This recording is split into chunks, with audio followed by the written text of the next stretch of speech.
If a football hero accused of murder is news for months, if every Capitol Hill scandal merits weeks of coverage, how much attention do 2.5 million dead merit? It's a story we should have brought you long ago. This week on Nightline, we'd like to make up for that by finally telling you about the beauty and the tragedy of Congo. 3 years, 2.5 million dead. We thought you should know.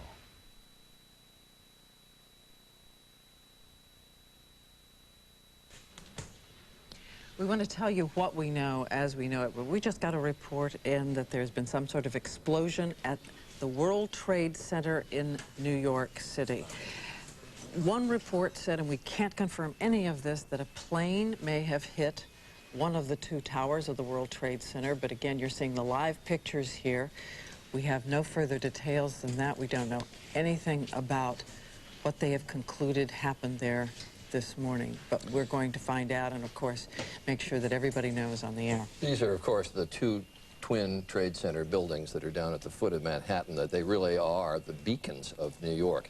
It was there that there was the explosion a couple of years ago, brought about by terrorists. That's all gone through the courts, but this, we don't know anything about. We don't know about anything that has happened here other than the fact that there's obviously been a major incident there, and we're going to go to a special report now from ABC News.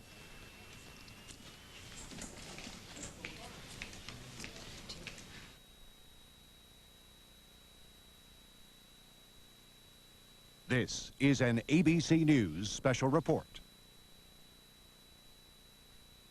Now, by the entire ABC network. Good Morning America was in progress in the East Coast and the Midwest, but we're joined by the entire network just to show you some pictures at the foot of New York City. This is at the World Trade Center. Obviously a major fire there, and there has been some sort of explosion. We don't fully know the details. There is one report, as of yet unconfirmed, that a plane has hit of the World Trade Center, and you can see that there is smoke there coming out of at least two sides of the building. And as you said, there are two towers, the tallest structures in Manhattan, on the island of Manhattan. We're trying to get people on the telephone to see what more we can learn. We have no idea if it was a plane. Was it in any sense deliberate? Was it an accident? It does seem to be that there is considerable and truly terrifying damage on some of those floors at the top. This angle is a little deceptive. As you know, there are two Trade Center towers, and the second tower there is hidden behind the first. This is really almost the picture postcard of New York City. It's that and the Empire State Building, I guess, are the two most recognizable symbols of New York. There you can see the two, well, we had there for just briefly the other angle of the World Trade Center towers, but this is confined to one of the towers on the upper floors. These buildings, I think they're 110 stories each, so this would be in the top 15 or 20 floors there. You mentioned earlier that, of course, as we all know, years ago there was that terrorist attack. It took place down on the ground and in the underground levels and the garage levels. But again, that's not to imply that we have any reason at this point to believe that this is terrorism or not. We simply don't know. And in just a few minutes, Peter Jennings is going to be joining us from the news desk uptown, where he's going to tell us everything that he knows. We also have Don Dahler on the phone, and you know he's been with us on Good Morning America for a long time. And Don, where are you and what do you know? I'm about 4 or 5 blocks just north of the World Trade Center. And at about 10 minutes ago, 15 minutes ago, there was a loud sound that I can only describe as it sounded like a missile, not an airplane. Then there was a loud explosion and immediately lots of screaming out on the streets. And I don't want to cause any speculation, but that's the only way I could describe the sound. And it was definitely not the sound of a prop plane or anything like that. And am I right? Are you a pilot? Well, I have flown. I do not have a pilot's license. But I grew up on military bases, and I know the sound of jets, and I've been in war zones and heard those kinds of different sounds. So, again, not to cause any kind of undue speculation, but the sound itself was not of a prop plane. It was perhaps a jet, but it could have been a missile as well. Can you give me, was it a whining sound, Don, or what? Yes, it was a how to describe it? It was a high-pitched, but it had a whooshing sound, not like a prop plane. Huh. And you didn't see anything actually in the air? No, I wasn't looking out, but we looked out immediately. You can see quite a lot of damage. If it was an airplane, it had to be huge because it hit way up in the World Trade Center. I would say it's probably a good 5/6 of the way up to the top. There's a considerable amount of flame. There's damage on two sides that I can see. On the very north-facing side, there's where looks like is the largest amount of damage. There's a gigantic hole that encompasses a number of floors. I would say maybe 10 to 15 floors. And then on the left side, which would be the east side, there's considerable damage as well, and lots of flames and smoke coming out of it. You know, I don't know that people outside New York realize it, but these two buildings are essentially cities in and of themselves. I mean, there's 30 to 40,000 people, if I remember the number, and I'm doing this from memory. Yes. Number of people who actually work in these buildings, and this obviously occurred at the time that people were coming to work. Don, are you saying that this sound was striking enough that you heard it before you Absolutely. saw it? I noticed it before the explosion. I noticed a sound like something was very low and shrieking across the sky. And then I heard the explosion. And which of the two towers is this? Because, again, we're just seeing an angle that's a little deceptive. This is the West Tower. Mm-hmm. Now, we're hearing somewhat faintly in the background, Don, as you talk to us, sirens. Are there a lot of emergency vehicles already on the scene? Yeah, they're descending. This part of New York City has quite a few emergency stations all over, and I imagine it sounds like they're coming from every one of the stations. In fact, there's one just down the street that sounds like every truck they have is headed that way. We see, actually, we see two faces. I know you can't see the picture that our audience is seeing, but we see two faces of that tower. One seems to have a rather gaping large hole in it. The other face seems to have two holes in it. It's all somewhat obscured by smoke, one large, one somewhat smaller. Right.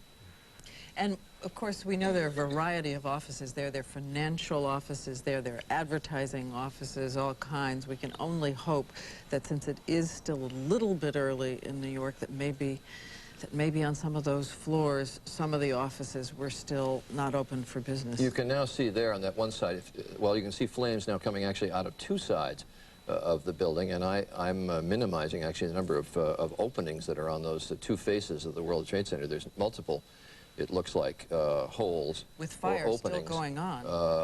On both sides of the tower. As we've heard before, we said earlier that there was at least one speculative report that an airplane had crashed in, whether deliberately or accidentally, we don't know. And there are continuing reports from people who say that they saw an airplane, one woman saying that she saw a jet going in. So again, Don, a jet screaming that low could be consistent with what you heard? Absolutely. It could be consistent with what I heard. What I know I did not hear was an airplane, any kind of a prop plane. And I think looking at the damage, I don't think there's any way possible that it would have been a prop plane. It's just too much damage to the building. What's deceptive about the World Trade Center is that it is so huge and so tall that the perspective is difficult to get from the ground. But when you look at the size of the hole, and if you look in context at one of the helicopters going around at a lower size, a helicopter is about the size of a regular Cessna, that kind of thing, the body of the plane. The hole is so much larger than that helicopter that it would have to, if it was a jet, I would have to speculate that it would have to be a larger than normal jet. I mean, larger than like a Citation or something like that.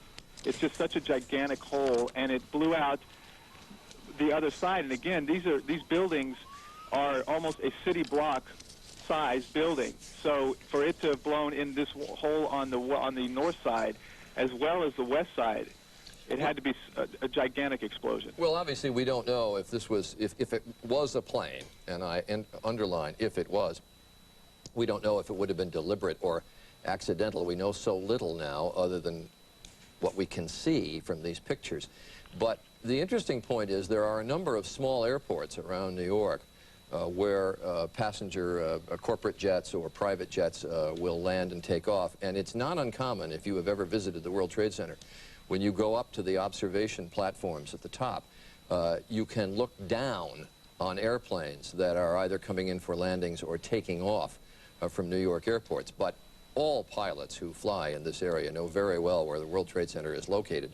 All the routes are very far or comfortably far away from the two towers. And not just private planes, too, because with some winds in some directions, even out of the big commercial airports, planes are routed quite close to New York. I've flown in from LaGuardia, even into LaGuardia, but having to go right by the World Trade Centers. But we emphasize this is all speculative at this point. And just to reset for all of you, this is a special report from ABC News, and we are dealing, and we have to underline this, we are dealing purely in the realm of speculation here as to what may have happened at the World Trade Center. Obviously, a major incident occurred here on the upper floors of one of the World Trade Center towers. You can see multiple openings and flames coming out of at least two sides of the tower at the World Trade Center. And we just got a report that the Associated Press is now reporting that it was an aircraft. So that's one more witness weighing in, or at least one more source weighing in on the fact that it was an aircraft of some kind. And as Don Dahler reported, this occurred about 15 or 20 minutes ago in downtown New York. And New York time, that would have been about 20 minutes or 8:45. This is a time when literally tens of thousands of people are coming to work at the World Trade Center. Looking at the top of the building, you mentioned there's an observation center, and I don't know what time it opens, but I think it opens fairly early, and people are up there at all hours of the day. Families, tourists coming in to look at the city of New York from atop it. Also there, I don't know if this is the building that has the restaurant on top of it as well, but in those high floors, there are places where tourists team in the morning, even if the regular workers weren't in. And we remind you again that there was a terrorist bomb that did go off at the World Trade Center years ago. It was down in the garage level, but we have no Obviously, reason, no as we say indication over that and this over could have again, been to related to speculate that. in way. Right. Now, Don Dahler, ABC's Don Dahler, who is on the scene. Don, just give me some description again of what you can see now. What we're seeing, it appears that there is more and more fire and smoke enveloping the very top of the building. And as fire crews are descending on this area, it does not appear that there's any kind of an effort up there yet. Now remember, oh my God. oh my God. That looks like a second plane. Dear As Lord. I just did not see a plane go in. That just exploded. We just saw another plane coming in from the side. You did. That was out of absolute Yes, by and my that's view. the second explosion. You could see the plane come in just from the right-hand side of the screen. So this looks like it is some sort of a concerted effort to attack the World Trade Center that is underway in downtown New York. We will see that scene again just to make sure we saw what we thought. We're going to give you a replay of what we just saw, and I must admit I thought it was some sort of fire equipment coming in or some sort of observation plane, but it was obviously designed to attack the World Trade Center. We're going to show you that. Here's a replay of the videotape. In a second, that looks like a good-sized plane came in and hit the World Trade Center from the other side. So this is obviously, or would seem to be, and again, I'm dealing in speculation, but it would seem like there is a concerted attack against one of the towers of the World Trade Center underway. We had seen a plane coming in from the other direction earlier. I'd noticed it. Had you, Charlie? I didn't know if it was that plane that then circled wide and came back from another direction, but we all watched it. And I just assumed. Don, could you hear that? Could you hear that plane as it came in? I did not hear that plane, but I had to step inside the window because the fire crews were so loud, the sirens, that I couldn't hear you. I got you. I did see the explosion, but the side of the building that the plane entered was just outside of my view. So all I saw was this huge fireball and the explosion. Well, the shot that we've got is now just from one side of the World Trade Center. But this is the shot again. This is moments ago of this second plane coming in, and this is now in slow motion. Oh, this is terrifying, awful. To watch powerless is a horror. They're waiting for the coverage. They're waiting for the coverage.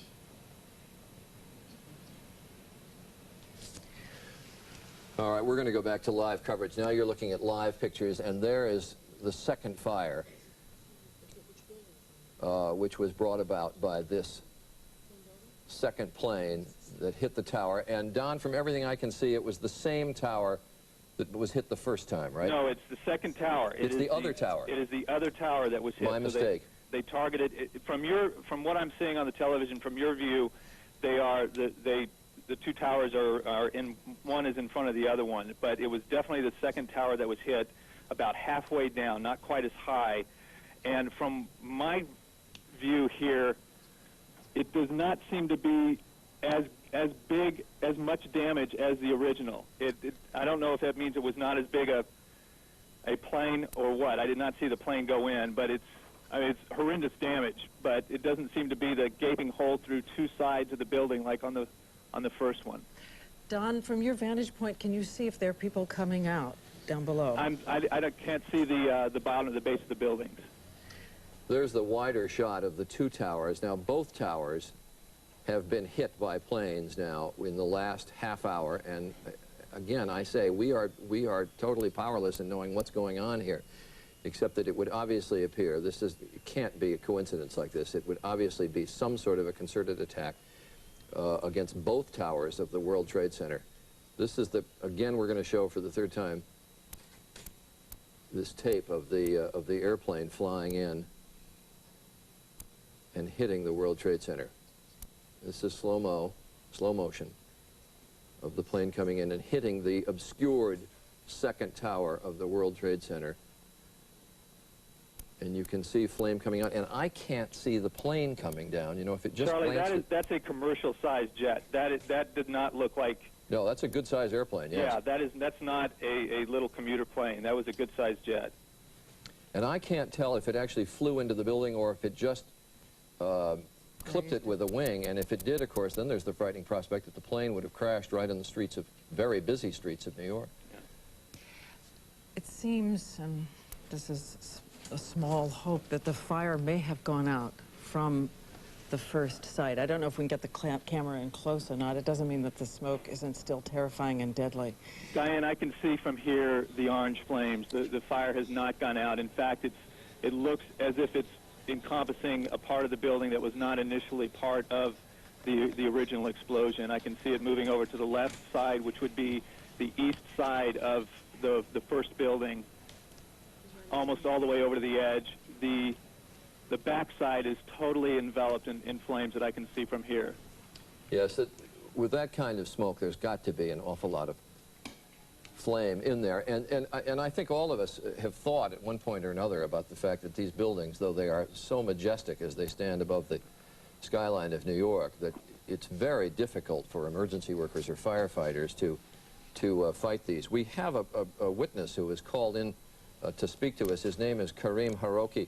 Mr. Haroki, did you, as I understand, they're telling me in my ear, is it true that you witnessed the first plane hit the tower? Yeah. Could you give me some sort of a description of it? I was sitting in my car here in Greenwich, you know. I just saw the plane is coming down from the left side and going straight to the building, you know, and going inside. It actually went inside the building.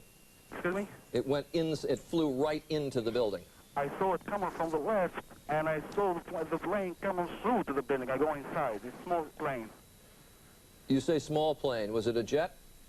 Excuse me? Was it a jet plane? No, it was plane, you know, like they teach the people for the plane is like a small plane, you know. It's that kind of plane. You mean like a small single or double engine yeah, prop double plane? engine, yeah. Right, and it actually went into the building there on the upper floors. Yeah, going into the building. And I never saw that plane before. It's like something, I don't know, it's like they work with the motor. I never saw a plane like that before. Yeah. All right, She works my car, she's nice. Mr. Haroki, you are down in that area right now then? Yeah, I'm in Greenwich here on North Mall Street. Can you tell if there's a large number of fire equipment and emergency equipment on the scene? Excuse me? Can you see fire equipment or emergency equipment on the scene? I don't know. The fire is upstairs in the building, and the second plane is the other building too. And did you see the second plane come in? Yeah, I saw the second plane is go boom. I heard, you know. I just wake up my head like that. I saw it inside too. And that second plane much larger than the first? Same. It's same. Both same. They're both the same. Yeah. Because the pictures we see, the second plane looks rather large. No, it's not right. It's going inside too. It's going inside on the building too. And the second hole, it's smaller than the other one. And it actually also penetrated the building. You could see it go in. Yeah, it's inside. It's inside. It's inside. No plane is outside. Nothing. Now, can you see if there are people fleeing the building? We don't have shots yet from street level. Can you see if there are people leaving the building? No, I can't see because I told you, on North Mall and Greenwich, I just saw up the building. I can't see downstairs. So you're in Greenwich Village? Yeah, no, in Greenwich Street and North Mall. Oh, I see, on Greenwich Street. Okay, Yeah. I can, that's just to locate people who don't know New York, that is right in the vicinity, right nearby, but not actually on the site of the World Trade Centers. ABC's Peter Jennings is at the anchor desk uptown here in New York and is now in position. Peter, I suspect you are looking at exactly the same pictures. Well, I know you're looking at the same pictures we are. We are, Charlie. We've been watching it from the beginning. We'll be watching this for much of the day. There is chaos in New York at the moment. There have been not one but two incidents, as Charlie and Diane have so ably reported so far. The second one coming at 9:03, when television was on live and you could see what was clearly a jet aircraft flying into the second trade tower. Both trade towers now, these 110-story high towers, have now been hit. There is chaos here, or there's chaos in the immediate area. There is confusion in Washington, because now everybody is engaged in this. The Pentagon is involved in this. All the intelligence services are engaged at this in the morning. And as we look at those towers, let's just simply keep looking at these towers this morning. And if you have the feed at home, I actually don't have it here, so somebody could please make sure that I have the photo picture of what's going on. The various airports in the area, Newark and LaGuardia particularly, have already suspended operations. The city asked the Federal Aviation Administration for permission to close down airspace in all of New York, lest there be a third aircraft or some other untoward incident involved. And ABC's John Miller is with me here, who's been listening efficiently to all of his police sources. And John, I gather the city is ordering a major evacuation from a number of public buildings and a number of these very high-profile targets. They're going into what they call an Archangel operation, which is a code name for essentially a major lockdown of the city, evacuating the United Nations building, the municipal building, City Hall, Gracie Mansion, which is the mayor's residence, all things that could be considered potential targets, because obviously, because of the nature of this, with two incidents, there is the potential that this is a double act of terrorism, and they are worried about other targets. All right, let's go back to the building itself. John, you work the police radio, if you would, for just a minute. The FBI is already investigating reports that a plane was actually hijacked before this collision, this incident, this attack occurred at the World Trade Towers. In Washington at the moment, the presumption is that this is a terrorist attack, according to ABC's John McWethy, though it's very difficult at the moment for anybody to get a clear appreciation of what has actually happened, because it has happened so quickly. First attack coming just before 9 o'clock Eastern Time, and the second attack, which we could all watch, those of us who are watching television, occurring at 9:03, just 3 minutes after. The president is in Florida, and he has already been told of what is happening.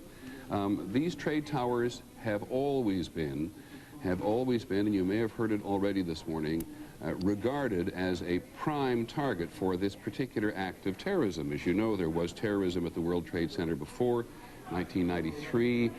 There was a huge bombing attack on the trade centers. These are the two at the southwestern corner of the island of Manhattan, just prime pieces of real estate of interest to anyone who wishes to hit either New York City or the United States in a very, very visible and vulnerable way.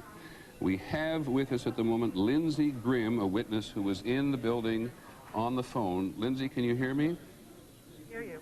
Can you tell me what you know? Well, I actually, just to clear things up, I wasn't in the building. I was in the World Financial Center, which is directly behind it.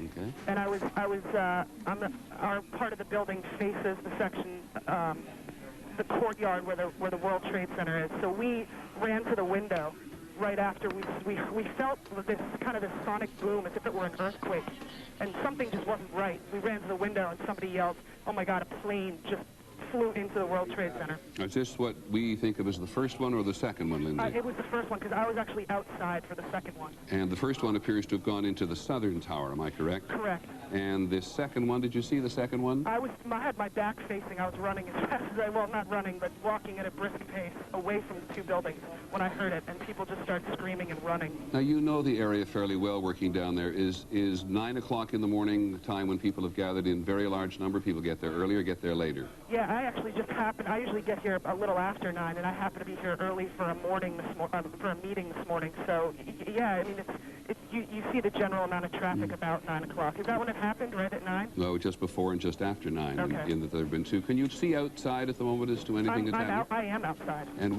where are you and what are you seeing? I am west of the two buildings, looking directly at them, and it's difficult to look at. I'll tell you that much. This is not an area which is easy to reach for emergency services. These two buildings hug the Hudson River. There's only the West Side Drive that comes up there. Is there a large amount of emergency equipment descending on the place? There sure is. As soon as I got out of the building, obviously the first thing you're surrounded by is siren noise everywhere, and you can hear it coming by now, even still. Anything else you know that you'd like to add? Just as I was coming out of the building, I heard somebody sort of ushering people away, and they were saying, you guys got to get out of here, it's a bomb. Many thanks, Lindsey Grimm, who saw this occurring, at least the first, hesitate to call it an attack. The first incident, we'll continue to call it for now, and very much the second one now. That's what it looks like. Both of the towers in the Twin Trade Towers are now on fire. We have no idea whatsoever the measure of casualties inside or the measure of damage inside, though you can only imagine it. The New York City Office of Emergency Management said to us a short while ago they do not know what happened yet. Want to check in very quickly with the President of the United States, John Cochrane, who was with the President in Florida. John? Peter, as you know, the President's down in Florida talking about education. He got up out of his hotel suite this morning, was about to leave. Reporters saw the White House Chief of Staff, Andy Card, whisper into his ear. Then reporters said to the President, do you know what's going on in New York? He said he did, and said he will have something to say about it later. His first event is about a half an hour at an elementary school in Sarasota, Florida.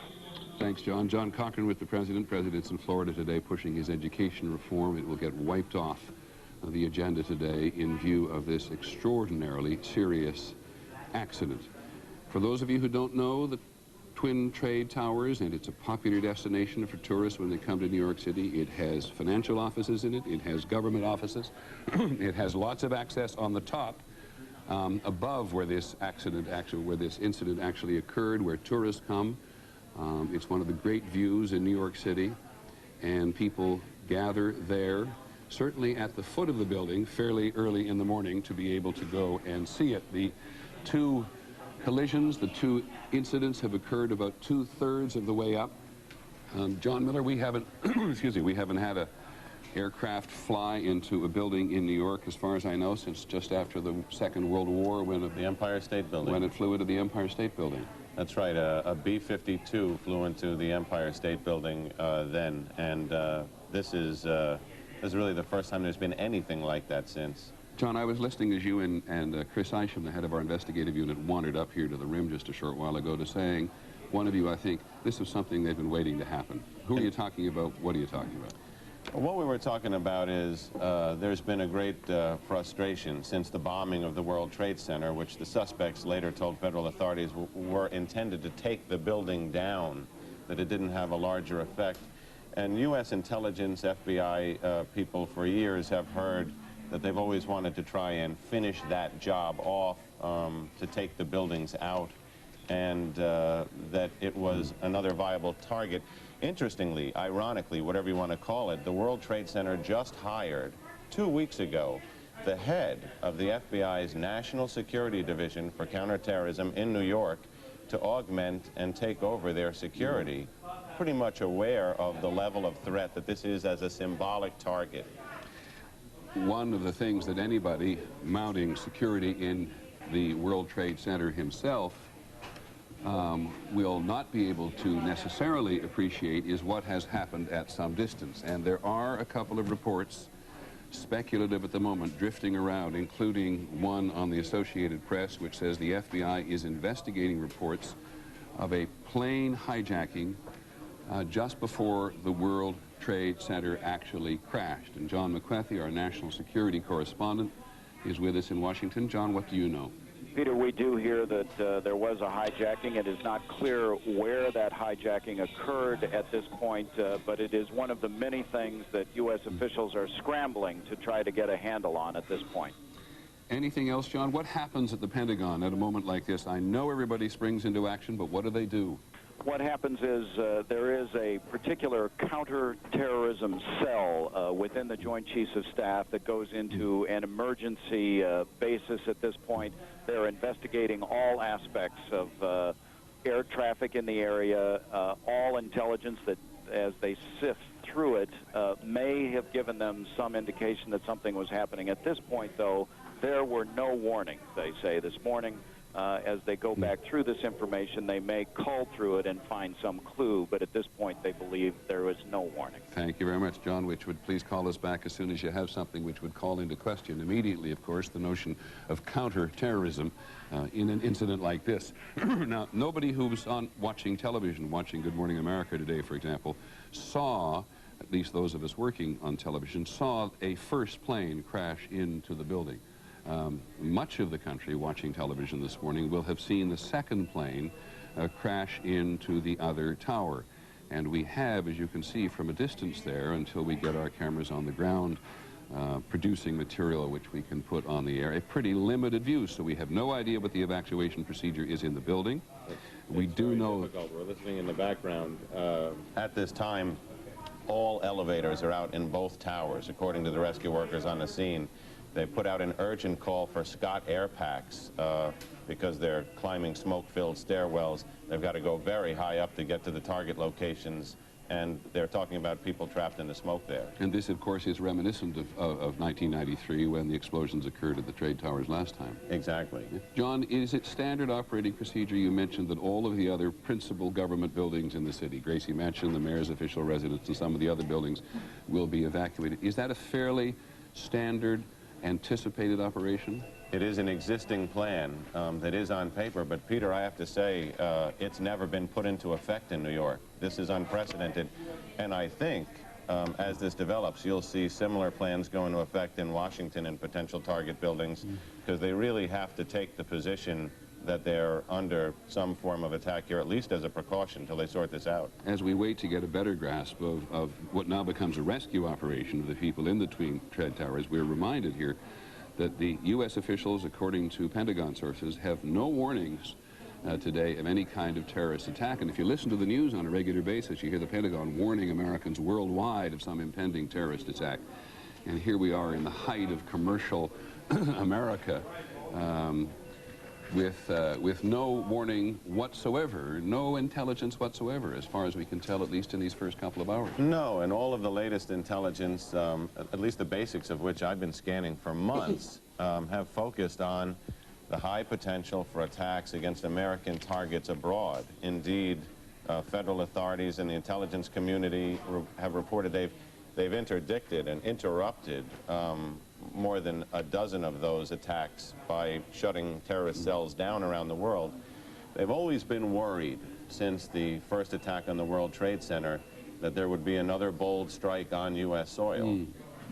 And of course there are any number of targets which have been high on counterintelligence's list in New York City: the Lincoln Tunnel, the United Nations, the Holland Tunnel, the FBI headquarters, not to mention all of the city civic buildings which John mentions. President Bush is, by the way, going to speak very shortly to the nation about this, and then he's going to return to Washington. And we have on the phone our principal aviation analyst and expert, John Nance. Good morning, John. Morning, Peter. What would you like to contribute to this? Because one knows that it is indeed possible to fly an aircraft into a building if one intends to do so. If one intends to do so, that's correct. And unfortunately, when you've got something that has been as worrisome a target as the World Trade Center, regardless of the way we've hardened it up on the ground, they have apparently, whoever they is, picked the one vulnerable area. The thing that is most disturbing to me is not only the fact, of course, that there are people more than likely in that building that have been directly affected by this, but that we may have an innocent load of passengers. The flash of that second aircraft across the screen is disturbingly close to what you would call the plan form of an Airbus A319 or an Airbus 320, also of a 767 or something of that nature. And that's a large airplane. John, let me go slowly with you and we'll actually put it on the screen again very slowly so that we can see it come across screen. Are you able to identify specifically the type of aircraft by looking at this videotape as it comes across? Can we roll that, please? I'm watching that right as it comes across the screen, and it is more than likely not a Boeing 737. That profile, Peter, is very close to an Airbus A320, A319. And who flies the Airbus 320, 318? We have quite a few airlines. Okay, so very few private ones. All right, and John comports a little bit here with at least these initial reports that the FBI is investigating reports of a hijacking just before the second crash occurred. We had no... John, let me just ask you one other technical question about just flying in the World Trade Centers. When the first incident occurred, it was reasonable for people to suspect that it was an accident. From a flying point of view, is the World Trade Center always something to worry about if you're taking off from one of New York City's airports? Not really. And the fact that we have had all these years since that B-25 crashed into the Empire State Building tells you a lot about the flight paths around New York City. You have to be so disastrously out of contact and off course, and so many things would have to go wrong to imperil any of the buildings in Manhattan. The fact that it hasn't happened tells us really how rare a situation it would have to be. John, the FAA immediately asked for New York City airports to suspend operations. We can confirm that Newark and LaGuardia have closed down. And Kennedy and Teterboro and Westchester. They've essentially asked all airports within a 20-mile radius to put a hold on anything taken off. Teterboro Airport, which is in New Jersey, just on the west side of the Hudson River, and Westchester, which is maybe 40, 50 miles north of New York City. They're all suspended operations. Standard, easy to do, John, quick to do, it seems to have been so. Fortunately, very, very quick to do because they're all controlled by air traffic control towers, and they can put a halt to the operations with one phone call. Okay, John Nance, thanks very much. Call us back, will you, if you learn anything. Peter, one of the difficulties they're going to face, as you can glean from this picture here, is the people who are trapped and need to be rescued are on the upper floors, but you see the plume of smoke covers the roof. The last explosion was at the bottom of the building and the smoke rose up, but they were able to make a series of daring rescues by landing, and they've trained for this and retrained, landing police helicopters on the roofs of the Twin Towers and pulling people out. It's going to be very difficult, since the roofs are now enveloped in smoke, for the police helicopters, which are arriving at a landing zone now, just below the World Trade Center, to be able to get up there till that smoke dissipates. And that's where they had expected to pull a lot of people out this time because they had so much success the last time. Similarly, John, if you look at the two buildings, it does appear that at least in the northern tower there, or the left tower as you see it on the screen, below the incident, the building at least looks on the outside to be reasonably secure, and people will have a long, horrendous, terrifying walk down in a darkened building, but will at least be able to get out on the ground. By the way, Claire Shipman, ABC's Claire Shipman just called in. She's been checking with the FBI. She also says that the FBI had no warning whatsoever. Their crisis management operation in Washington is in place in conjunction with the Federal Aviation Administration. They are all now, which makes perfect sense, focusing on the recovery of survivors. The New York Stock Exchange has delayed indefinitely its opening today. This will just have not only an extraordinary effect on the national psyche, one surmises, dissimilar perhaps, but from what happened in Oklahoma City, but a very clear reminder to those of us in the United States that terrorism of a huge magnitude, with which we're somewhat more accustomed in the Middle East and in Africa, given the attacks on the U.S. embassies a couple of summers ago, but a reminder again that as far as international terrorism is concerned, and people's anger and even desperation on this occasion with the United States is going to find itself manifest here on U.S. soil. John, here's the president now in Florida. I wonder if everybody knows there what's going on. We'll listen to him. Ladies and gentlemen, this is a difficult moment for America. I, unfortunately, will be going back to Washington after my remarks. Secretary Rod Pace and Lieutenant Governor will take the podium and discuss education. I do want to thank the folks here at Booker Elementary School for their hospitality. Today, we've had a national tragedy. 2 airplanes have crashed into the World Trade Center in an apparent terrorist attack on our country. I have spoken to the Vice President, to the Governor of New York, to the Director of the FBI, and have ordered that the full resources of the federal government go to help the victims and their families, and to conduct a full-scale investigation to hunt down and to find those folks who committed this act. Terrorism against our nation will not stand. And now, if you join me in a moment of silence.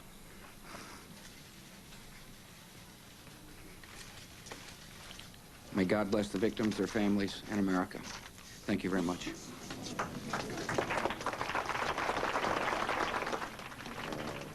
President clearly shaken, I think one can say, confirming what we think we all knew, which was that 2 aircraft in an act of terrorism crashed into the Twin Trade Towers. Nobody was quite certain about the first one at the very outset, but the President absolutely, having talked to the Vice President, the Governor of New York, the Director of the FBI, now believing and confirming that we have 2 terrorist attacks on the World Trade Center, and the President saying the 2 things which a President must say at a moment like this: terrorism will not stand,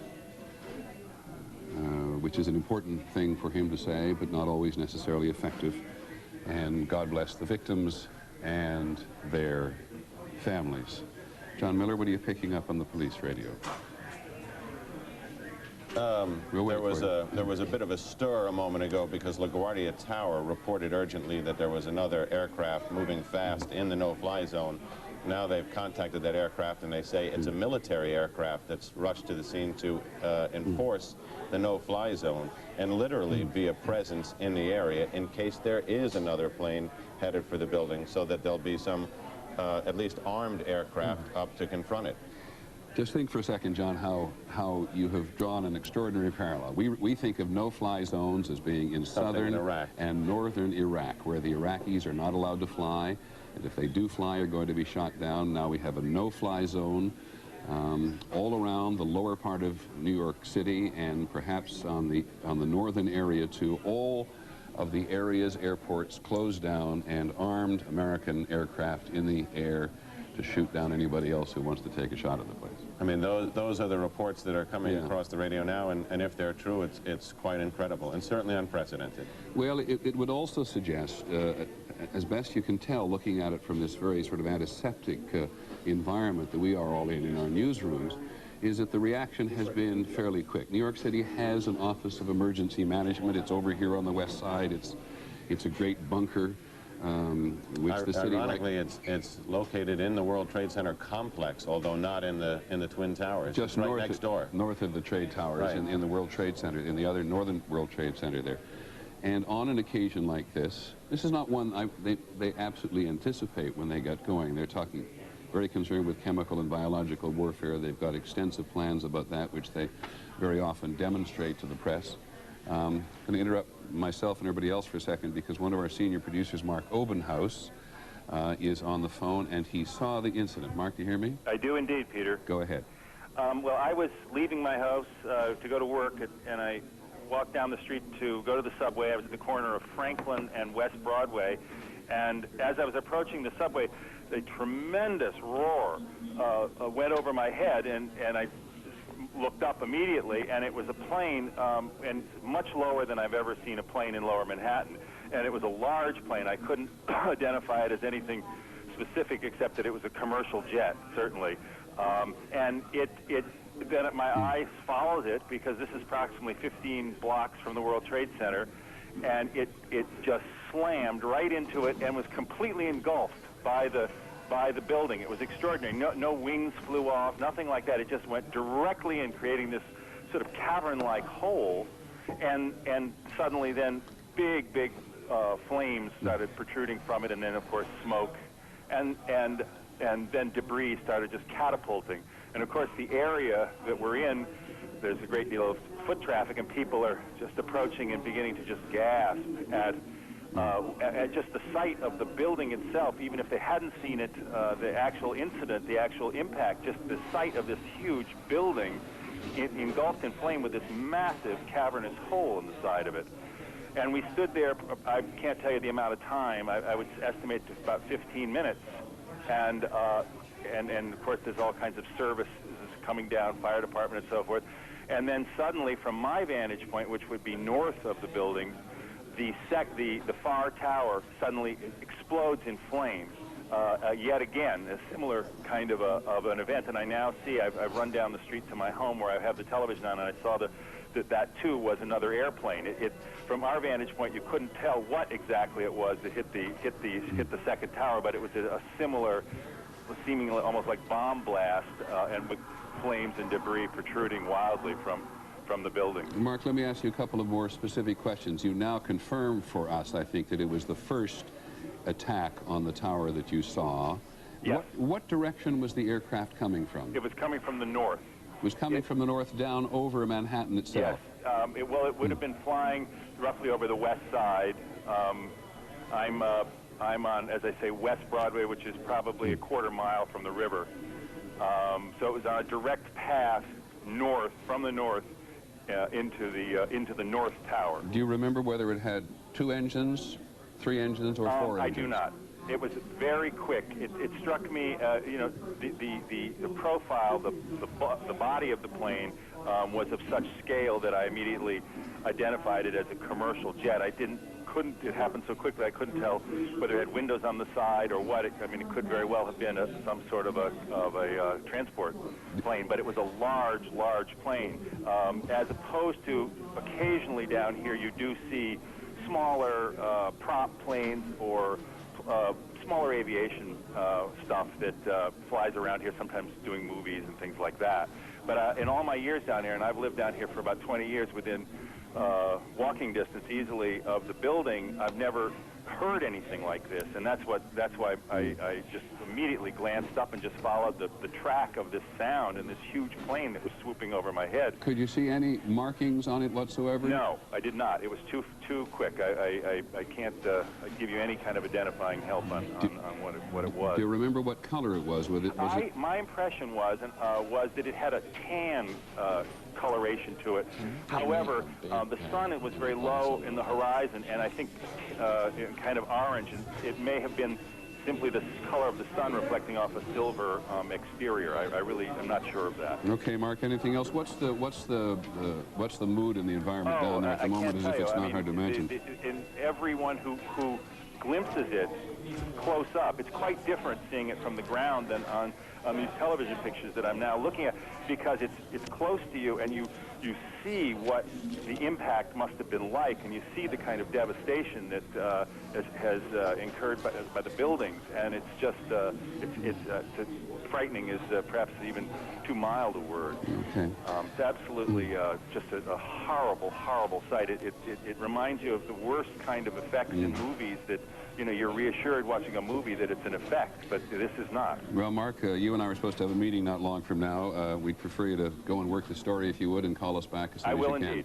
Many thanks. Mark Obenhaus, one of our senior producers on the phone, who saw the incident, describes it as a large plane, not sure what the color was, not sure the number of engines it had, which in his mind, he's a very experienced reporter, reflects the speed and surprise with which this aircraft, this is the first one we're talking about now, just before 9 o'clock, approached the World Trade Towers from the north, causing the first huge gap in the building. And Mark describes the plane being engulfed in some respects by the building. Didn't see wings fall off, saw it go absolutely, totally, almost as he described it, into the building itself. And we now have had one of the enormous difficulties about terrorism, everybody knows, is that you almost immediately get a claim of responsibility, and you may get several, and people's suspicions get ramped up, given the obvious nature of people who they think are or know are involved in terrorism around the world. There has been a claim of responsibility, according to the Reuters news agency, made to Abu Dhabi television in the Persian Gulf from something called the Palestinian DFLP. The Palestinian DFLP is something called the Democratic Front for the Liberation of Palestine. It has been for many, many years one of the most militant of the Palestinian organizations, has been involved in violence before, has been involved in other actions before, and it is the first organization to claim responsibility for this, though we have to caution you in all the obvious ways that before the day is over, there may be any number of people who claim responsibility. The White House, of course, has leapt to the forefront of people's concern this morning, and there is a plane circling the White House at the moment, and they're clearing the grounds there. That's a report which may be misleading in that it may presume an attack, whereas we just discovered a moment ago that what we had with an additional airplane in New York airspace was a security operation. I think probably most Americans know that there is no building in the country which has heavily defended, I shouldn't say deemed secure, but a battery of anti-aircraft missiles on the top of the White House itself. We've had an incident, as you know, in the past, several years ago, where a small aircraft landed in the White House garden, and the pilot, mentally deranged, as I recall at the time, was killed. But the White House is certainly been very heavily defended, and this plane circling the White House adds to the trauma that people are feeling today, but we have no idea precisely what that means. John Miller, you're listening. The scene is still in some degree of chaos, but the police have set up a major mobilization point just outside the building, and they've set up a tactical mobilization point. The major mobilization point is for the responding units involved in the rescue. The tactical one is actually an armed mobilization point for security outside the World Trade Center now. Thanks very much. Let's go to the White House. Claire Shipman is on the phone. Claire, what's that we're looking at? Well, that's what we're trying to figure out right now. All we know is it's a gigantic plume of smoke coming from behind the old executive office building, and we're told that the White House itself, the West Wing, at the very least is being evacuated, that our personnel from there are being asked to leave. We've sent people running over there to try to find out what it is, but we don't know yet. Now, the old executive office building is slightly to the west and a fraction to the south. So we are looking southwest from a camera just across Lafayette Park, which is north of the White House. The White House is to the left side, out of your picture. Maybe even the cameraman could give us some appreciation. But you have no idea. Was that an explosion? Did you hear anything? We did not hear it. In fact, we were trying to figure out from the White House what security precautions they were taking around the White House in the wake of the apparent attacks on the World Trade Center, and we suddenly just saw the smoke rising from behind the old executive office building. We have people on their way there now, but it's like nothing I've ever seen. I mean, we've never seen that kind of smoke coming from anything that would ordinarily occur here. I must also tell you, Claire, I think if you think about what's behind the EOB there, you're really down in pretty open area. It doesn't look like a place where a building would be on fire. No, that's right, although there are a number of buildings just behind the old executive office building on G Street that could potentially be on fire, but nothing you would necessarily think of as a target. Apparently, we're also... Claire, let me interrupt you for a second. We now have fire confirmed at the Pentagon. John McCarthy at the Pentagon can hear me. John, please get in touch immediately if you can and brief us in there. John McCarthy has actually been evacuated from the Pentagon, and parts of the Pentagon are indeed being evacuated. We want to hold our breath here, it just seems to me, for a second, and not get into a mode that the country is under attack. But we now have 2 attacks on the Twin Trade Tower Center. U.S. buildings, city buildings completely evacuated in New York City. We have this mysterious black smoke at the southwest corner of the White House, which is to say there's something going on behind the old executive office building. We now have a report that fire has been confirmed at the Pentagon, ABC's John McWethy, our Pentagon correspondent, who's been plugging in as quickly to the intelligence and counterintelligence units there this morning, has been temporarily evacuated. But that is as much as we know for sure at the moment. John Miller, go back to what you're hearing on your nets. Actually, it's interesting. In New York City, they're reporting on what we're seeing here also, essentially trying to tell everybody that heightened security is important now. John, I apologize. There's a lot of us here. What are we listening to there? Say again. Say again, please. Come here, John. Reporting that bomb squads are checking out Air Force One before the president. Good. Try to correct. So we have bomb squads. I think you're going to see a lot of this, and I think we were talking about this a few minutes ago. In fact, when I was telling you that in New York they were evacuating the municipal building, the United Nations, Gracie Mansion, which is the mayor's residence, all potential targets, I suggested to you that shortly in Washington you'll probably be seeing the same kind of reaction at sensitive symbolic locations.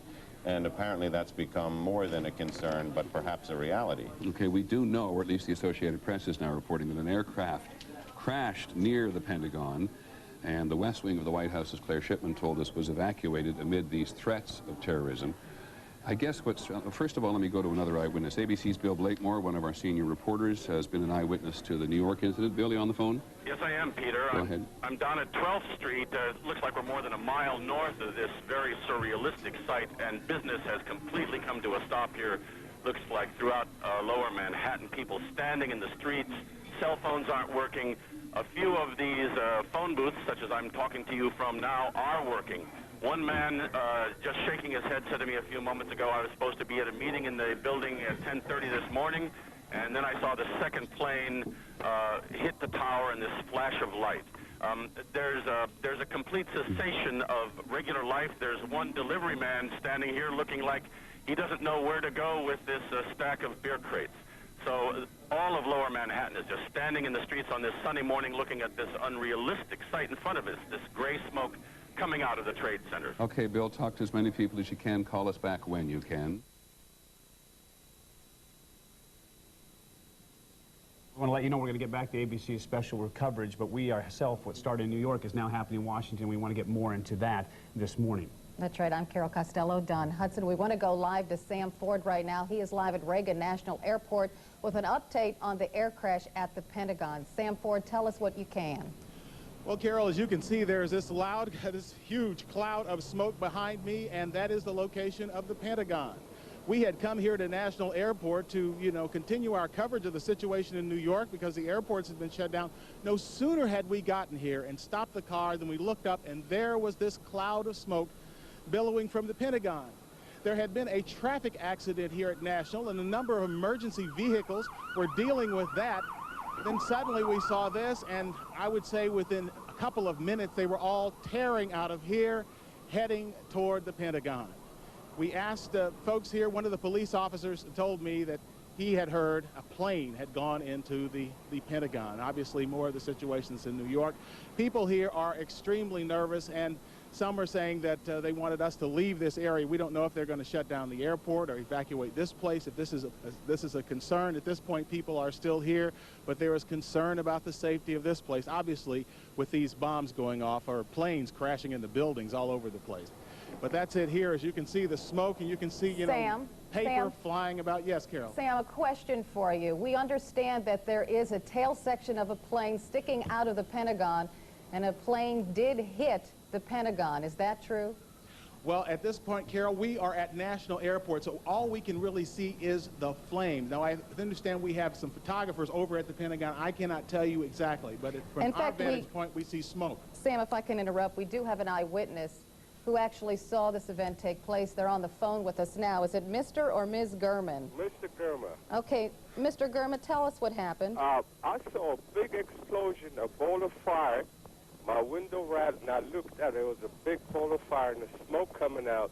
But I'm looking at it right now. It's Mr. Navy Annex and Mr. Pentagon. It's like so many high-rise buildings. It's probably a parking lot or there's a cemetery behind the Navy Annex. Mr. Gurma, did you actually see a plane? I didn't see a plane. I heard the explosion. I thought it was a flyby because I live next to the airport. My window rattled. I looked out. I saw a bowl of fire and just smoke coming out. Are you feeling nervous right now, Mr. Gurma? Oh, very much so. I thought I was hit. I mean, the building shook so much. Well, you're not the only one, that's for sure. As we keep you on the phone, and Sam as well, we're now getting reports that the White House has been threatened. Here, we're also getting reports that Capitol has been evacuated, the West Wing of the White House evacuated to go along with all this. What started at 8:40 this morning, New York, is now threatening, of course, our city, our safety, and a lot of folks and very concerned. The pictures you're looking at right now are from our live cameras. You can see smoke pouring near the Pentagon.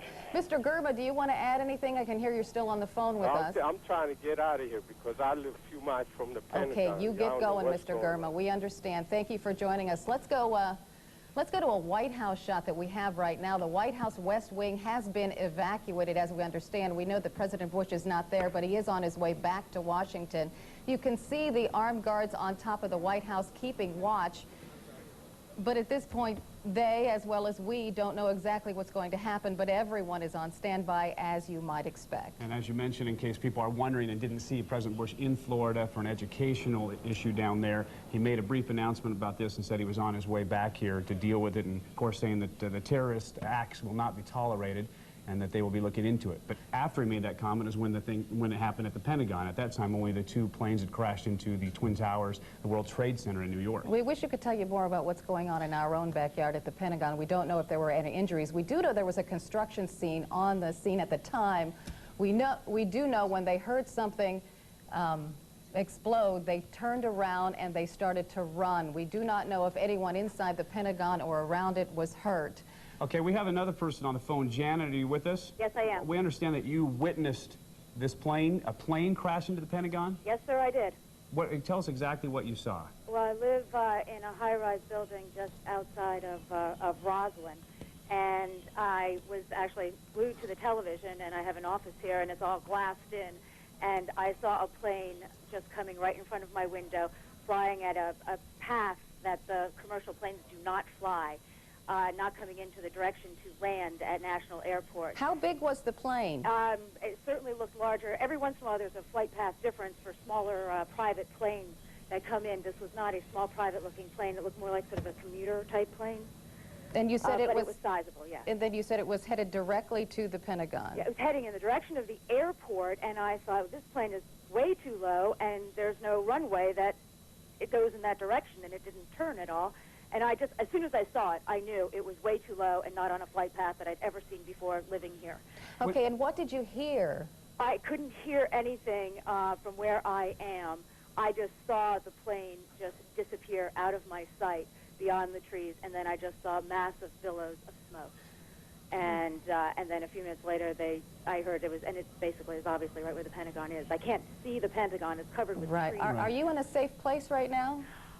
As far as I know, I'm in my apartment where I live, so I am on the 13th floor of a high-rise in Roslyn here. We can see on the bottom right-hand corner of our screen, you can see the firefighters spraying at the Pentagon, trying to put out that fire. Jan, were you already aware of what happened in New York when you saw this coming? Yes, sir, I was. I was glued to the television because I actually am running an event in New York at the end of the week. Oh, you poor thing. Okay, we're going to go back to our Sam Ford, who's at Reagan National right now. We understand the FAA has taken some action. Sam, can you tell us what it is? Yes, Carol. Because of this situation, the FAA has shut down all aircraft flights across the country. I think it is a situation where it is too dangerous. Right here at National Airport, you normally would have planes taking off and landing. There are no planes taking off or landing here. The skies are clear, and there is smoke covering the area. This gentleman is named Todd Nelson. You were just picking up what debris. What is it? Some sort of... It looks like insulation. I was just standing here watching, and all sorts of paper and debris and insulation. I'm sorry, yeah. This is what...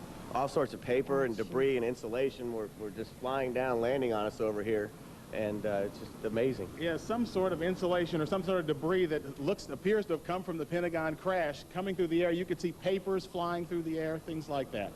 So that's the word from here. We're hearing the FAA has shut down air traffic across the country because of this situation. Understandable. Thank you very much. Sam Ford reporting to us live from Reagan National. We have another eyewitness on the phone right now. His name is Charles Tanner. Mr. Tanner, Yes, tell I'm us right what here. you saw.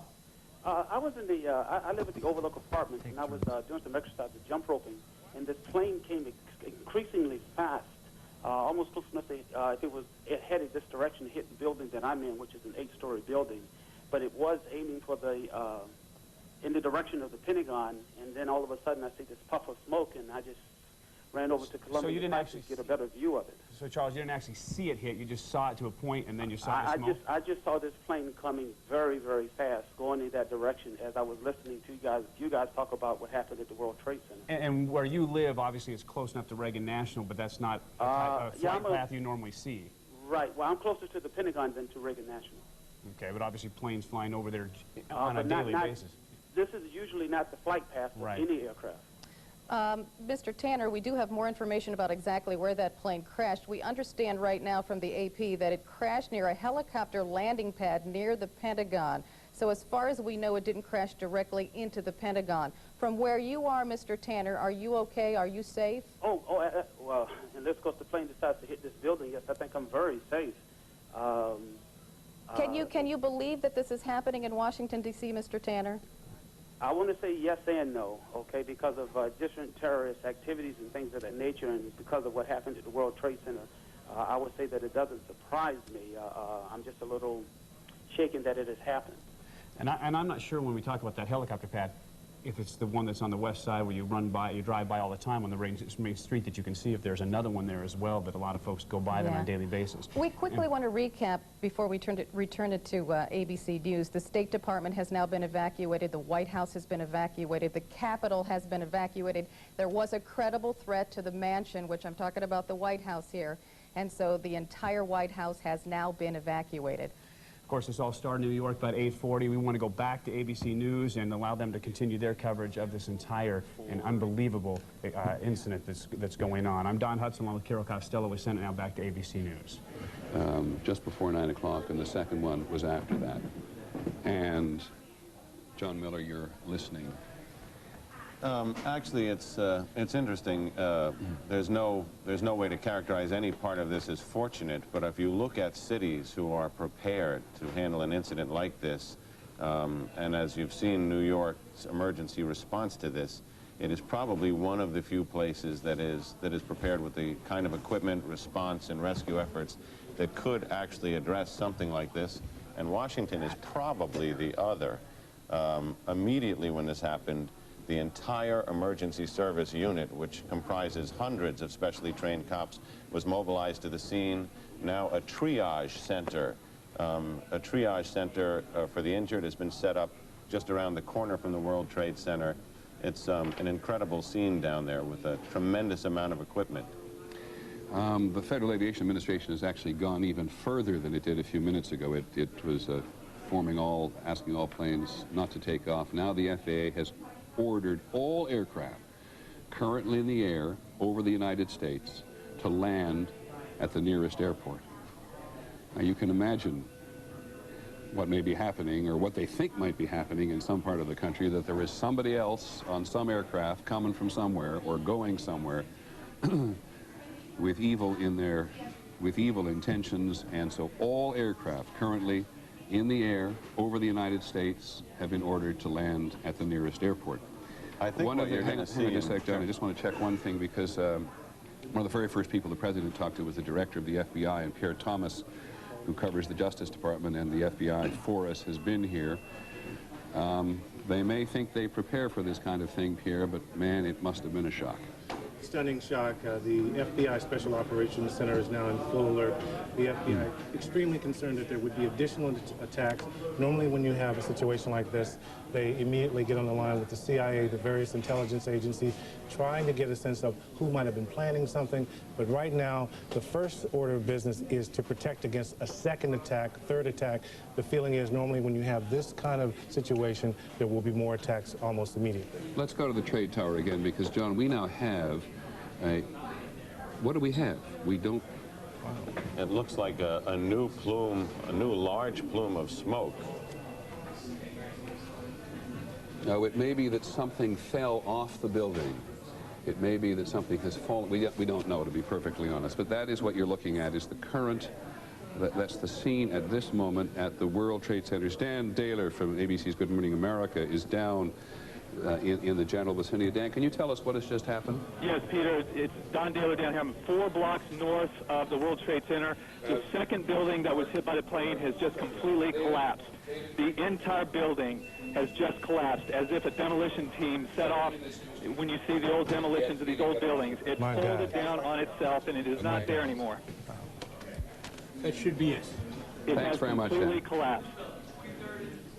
The whole side has collapsed? The whole building has collapsed. The whole building has collapsed? The building has collapsed. That's the southern tower you're talking about. Exactly. The second building that we witnessed the airplane enter had been, the top half had been fully involved in flame. It just collapsed. There is panic on the streets. Thousands of people running up Church Street, which is what I'm looking out on, trying to get away. But the entire, at least as far as I can see, the top half of the building, at least half of it, I can't see below that, half of it just started with a gigantic rumble, folded in on itself, and collapsed in a huge plume of smoke and dust.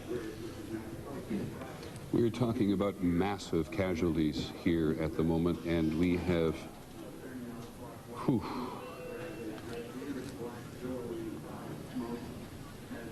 that is extraordinary. There is panic on the streets. There are people screaming and running from the site. The gigantic plume of smoke has reached me, and I'm probably a quarter of a mile north of there. Peter. Now this is what it looked like moments ago. My God.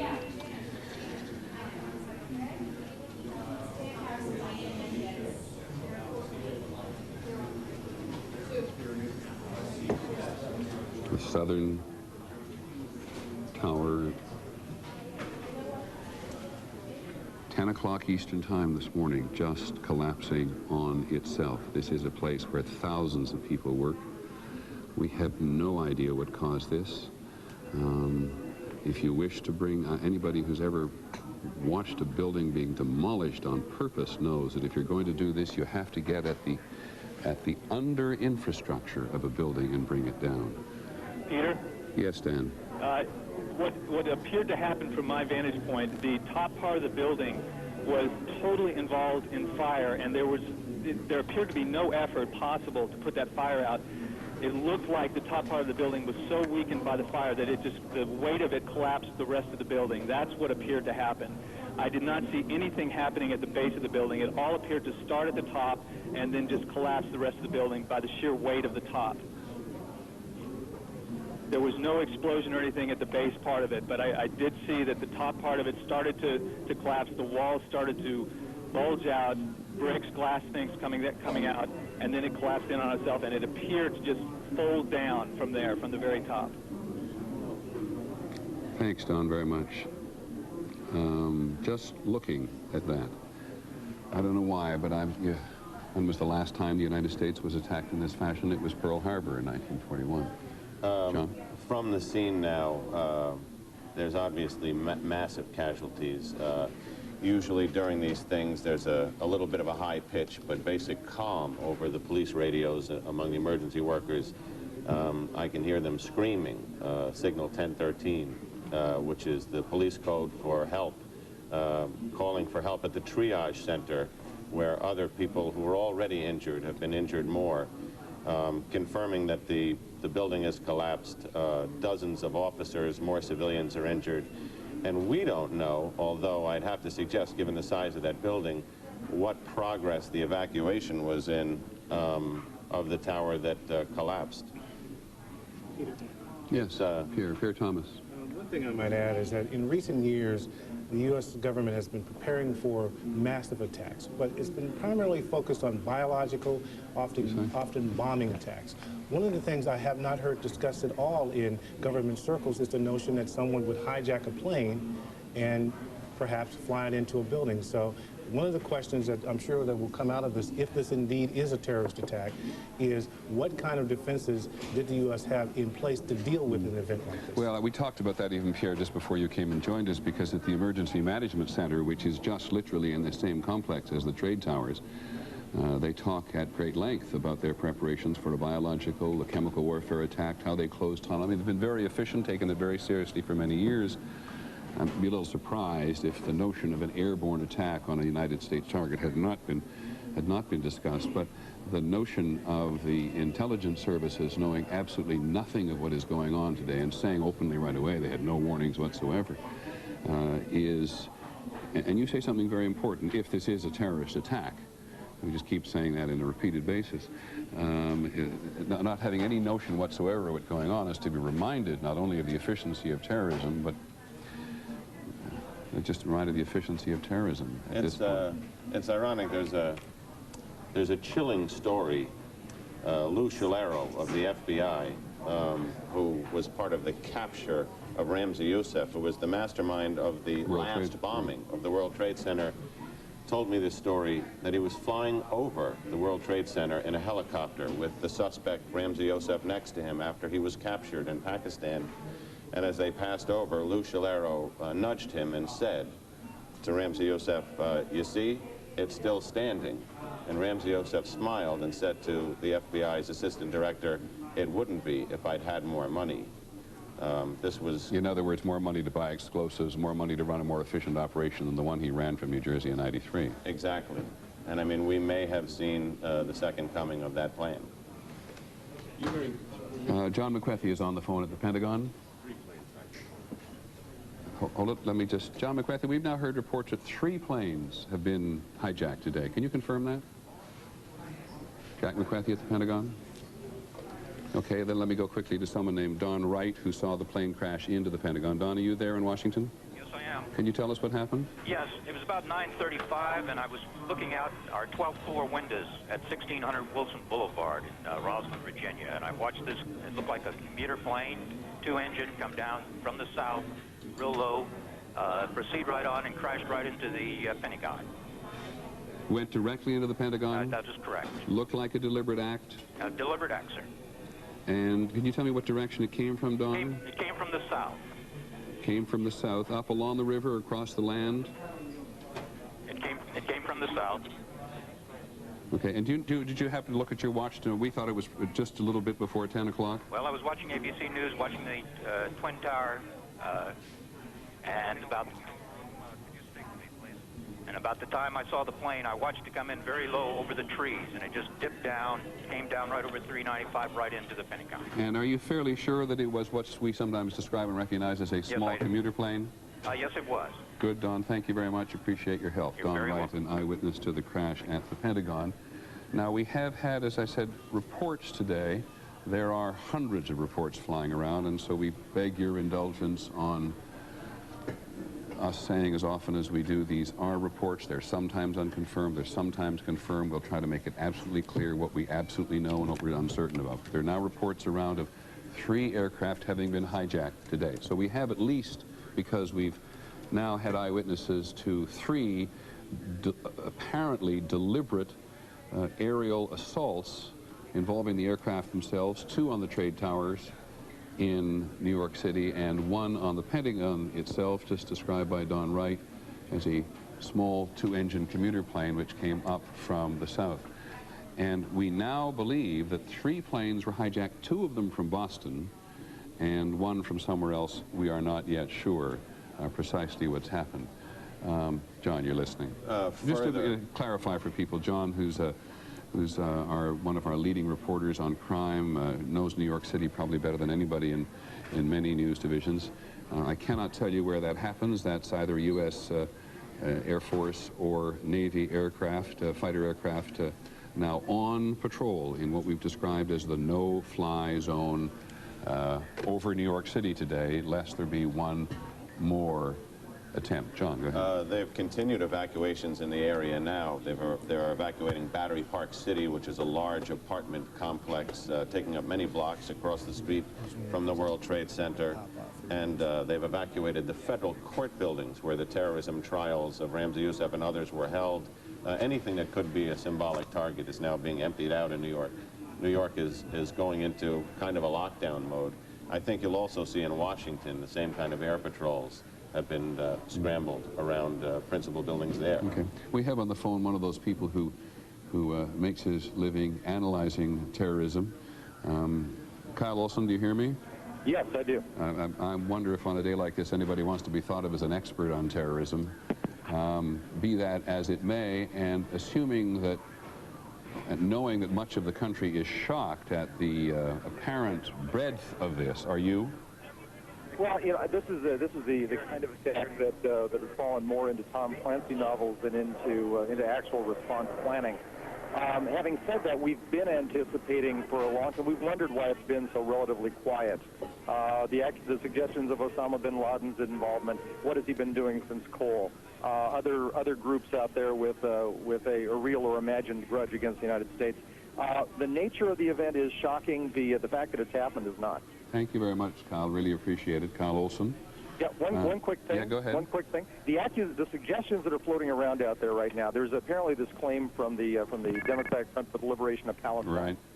Right. Very interesting to know. If this is legitimate, if this claim stands up, this appears to be the first time this group has targeted Americans.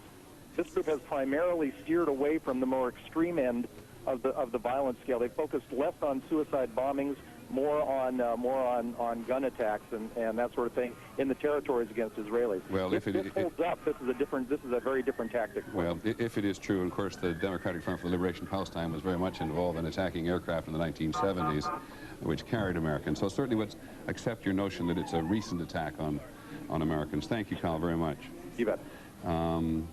As Mr. Olson makes clear, there has been at least one claim, and those of us who cover this for a very long period of time are always suspicious of claims. People who cover international terrorism. I'm going to interrupt myself. Linda Douglas, our Capitol Hill correspondent, I think is on the phone, and if she's not, she already reports there has been an explosion of some kind at the Capitol. Is Linda Douglas on the telephone? Let's get her on the phone as quickly as we have. She just reported a couple of minutes ago that the leaders of the Congress, Senator Lott, Senator Daschle, the Republican and Democratic leaders in the Senate, had been taken to some undisclosed secure location.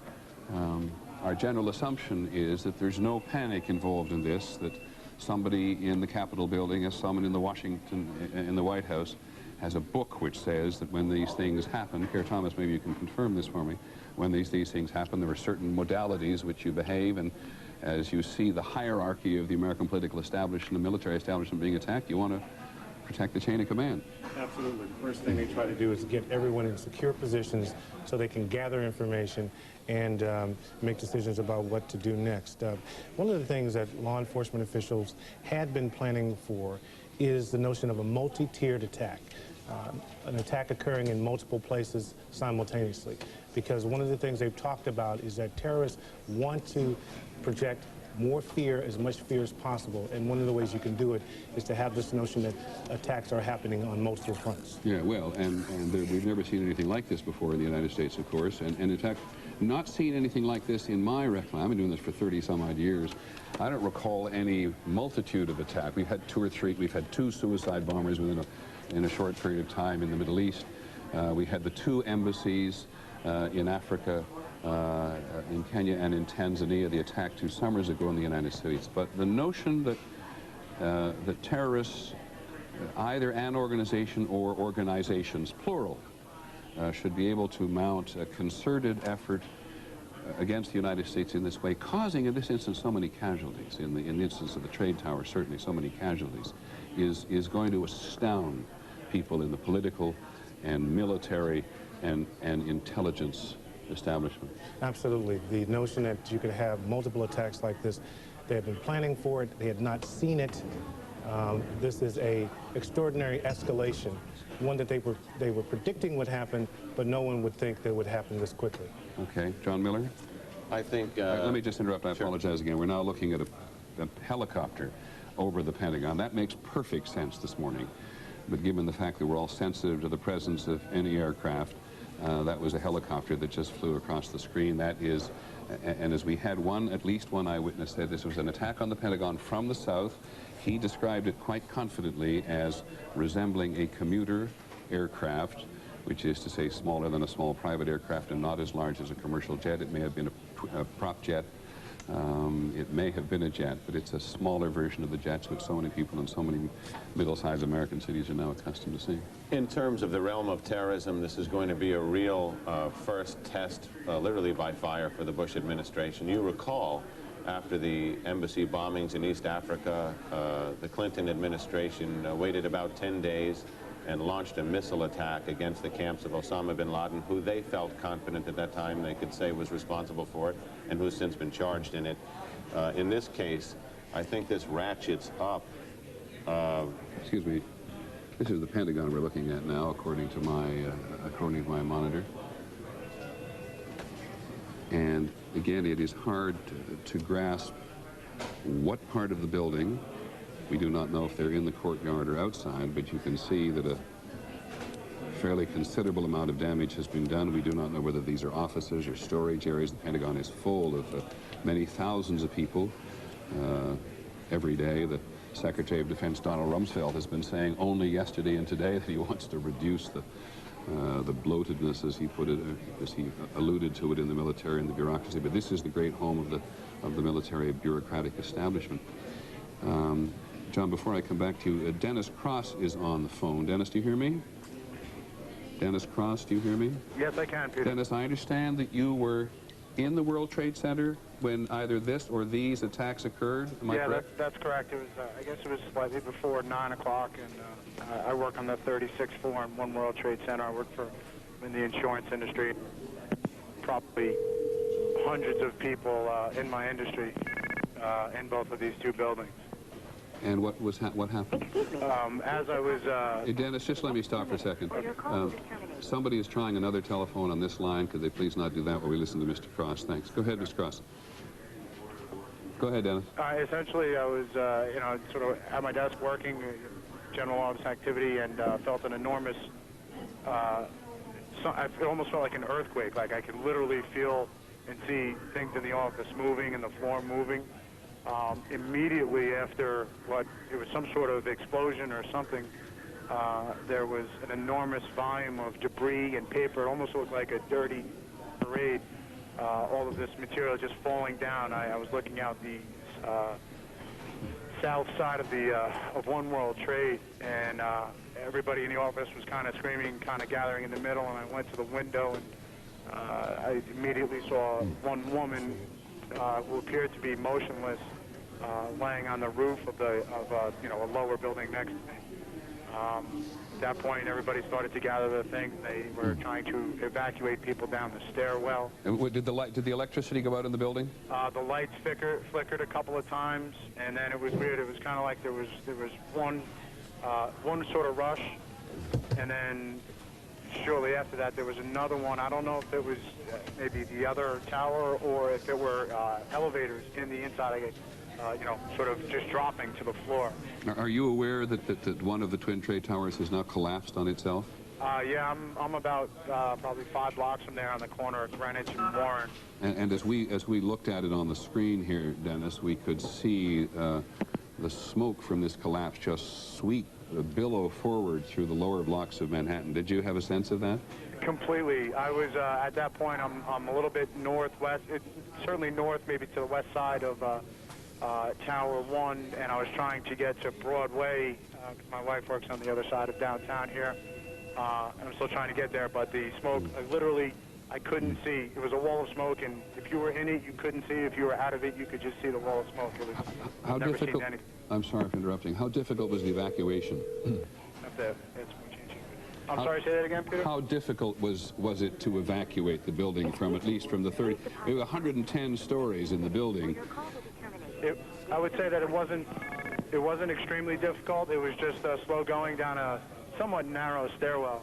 With And light. if there was any sort of, people who weren't able to move quickly, then it literally slowed down or stopped everybody. I was on 36, so it wasn't too terrible. When I got down to, the 15th or 12th floor or so, there was water coming in from the doors, kind of at our feet level. And then it just was a waterfall down continually down all of the stairs, probably, in some cases 3-4 inches deep. At that point, sirens and alarms were going off, and then people started to get a little frantic there. Dennis, thank you very much. Okay, I really appreciate you calling in. You're very Dennis welcome. Krause, who works or did work on the 36th floor of the World Trade Center in this particular tower, which is still standing. There's only one of the trade towers now standing, the other having collapsed on itself not long ago. All of the federal office buildings in Washington have now been evacuated. All federal buildings in Washington have now been evacuated. All aircraft in the skies over the United States have been ordered to land at the nearest airport. All aircraft on the ground intending to go anywhere have been ordered not to take off because the country, this is the Pentagon, because we've just seen a moment ago that at least one portion of one side or building at the Pentagon itself has actually collapsed. And as we warned you, the whole business of responsibility, claiming of and naming responsibility would be complicated. And now we've, from the Middle East, a senior official from the Democratic Front for the Liberation of Palestine has denied any involvement, any connection to a double plane crash on the World Trade Center. It was, in fact, earlier on an anonymous caller who had called Abu Dhabi Television to say that the DFLP was responsible. So for today, we'll put aside as best we can on trying to understand who did it, just knowing somebody who did it. Now, one of the planes that crashed into the World Trade Center was, as we said some while ago, American Airlines Flight 11 from Boston to Los Angeles. That has now been confirmed by the airline itself, or at least by their spokesperson, Lori Bassani. It was a Boeing 767. It would, under normal circumstances, if it were full, carry about 160 passengers, including 2 pilots, 9 or 10 crew, but we have no idea yet whether or not the plane was heavily loaded or not. Peter, big concern now from the scene that the Northwest Tower, the one remaining standing, is leaning and buckling in the northwest corner.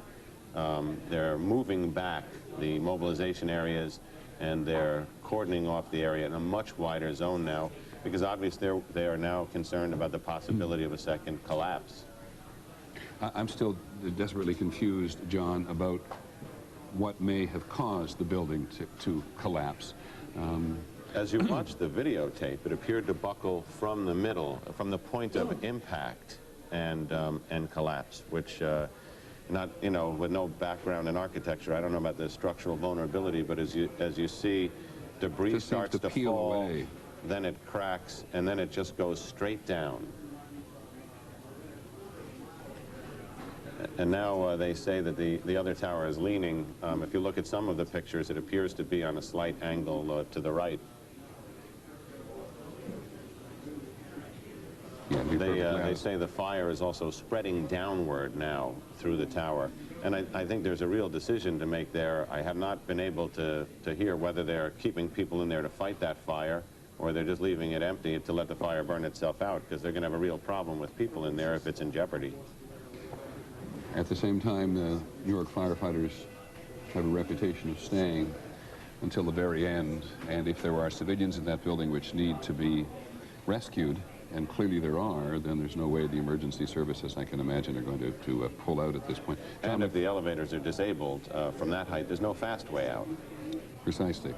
110 stories down, and this appears to have occurred, this occurred about 2/3 of the way up. ABC's John McWethy now confirms for us what we've had from an eyewitness, or he adds to our eyewitness, saying that a small plane heading north, which is exactly what our eyewitness a little earlier told us, exploded at the base of the Pentagon, at the base of one wing of the Pentagon. They evacuated everyone inside, And there was subsequent concern, which may have led to the FAA decision to ground everything, that there was concern that another plane might be inbound towards the Pentagon.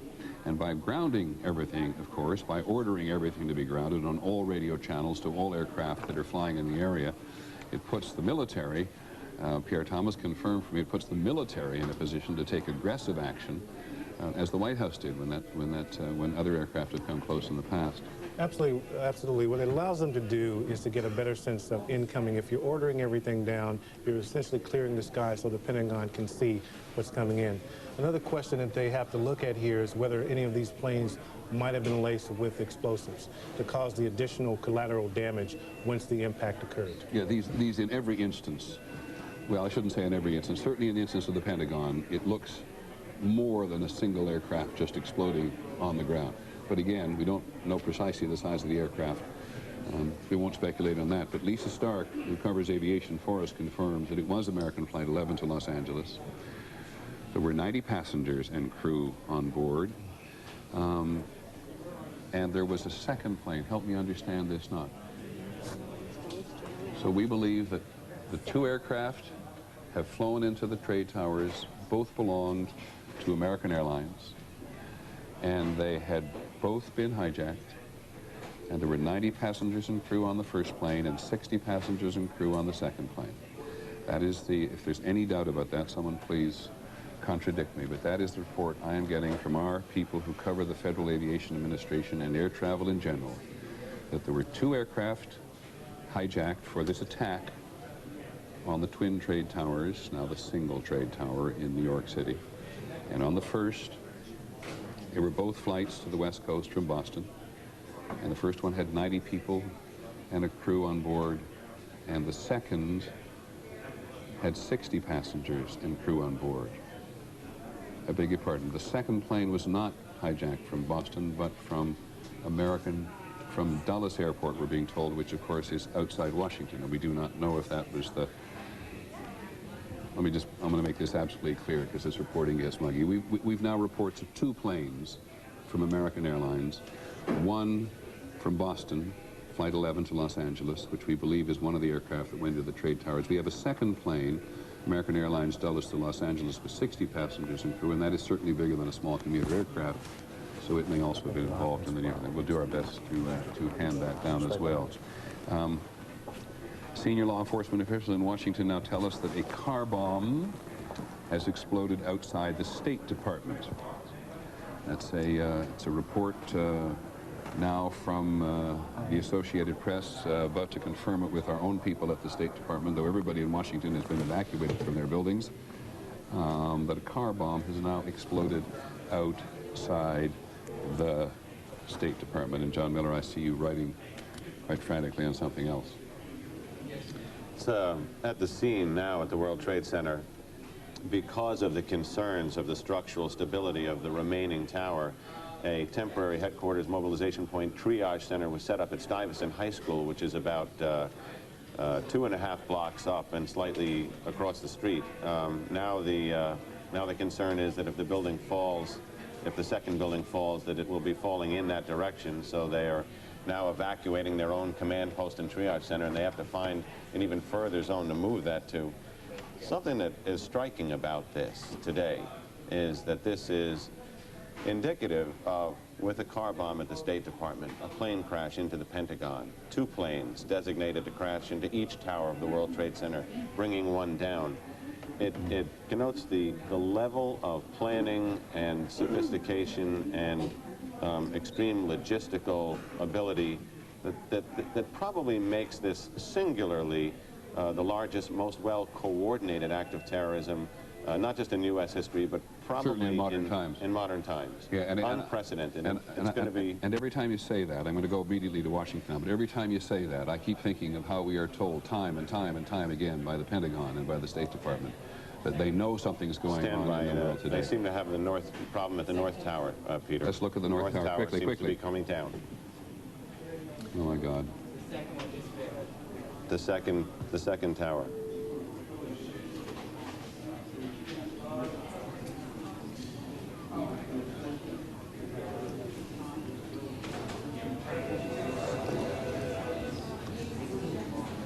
It's hard to put it into words, and maybe one doesn't need to.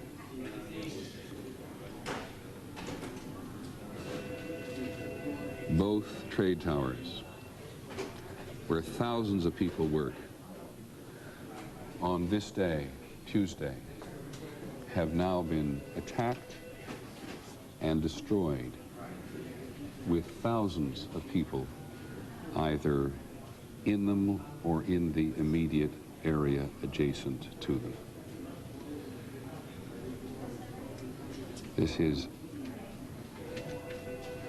There is simply no way to accurately describe the emotion this evokes in people all over the world, friends of the United States and enemies of the United States as well.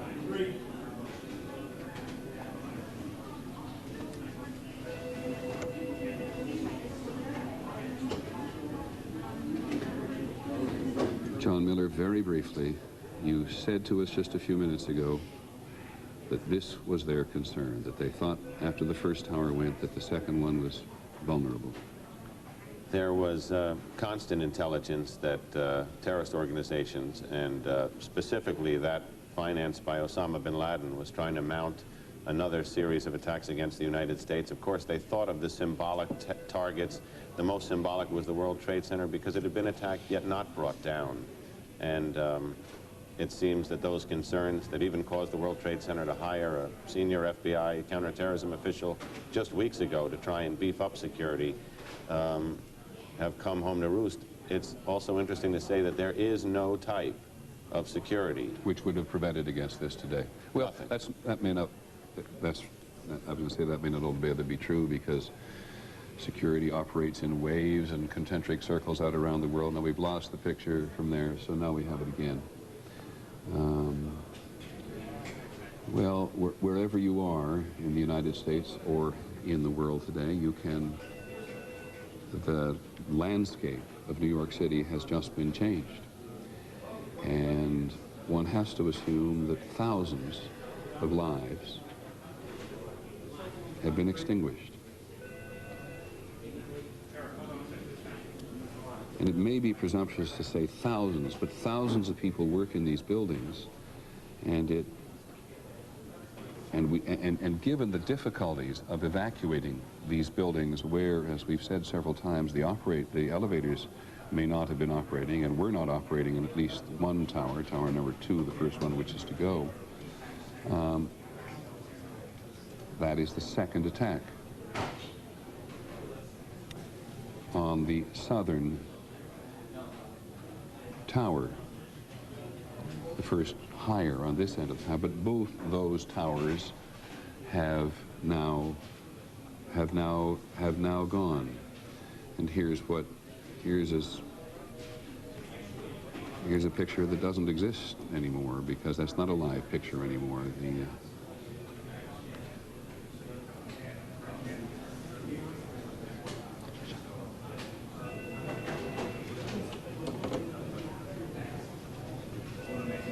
Good Lord, it just...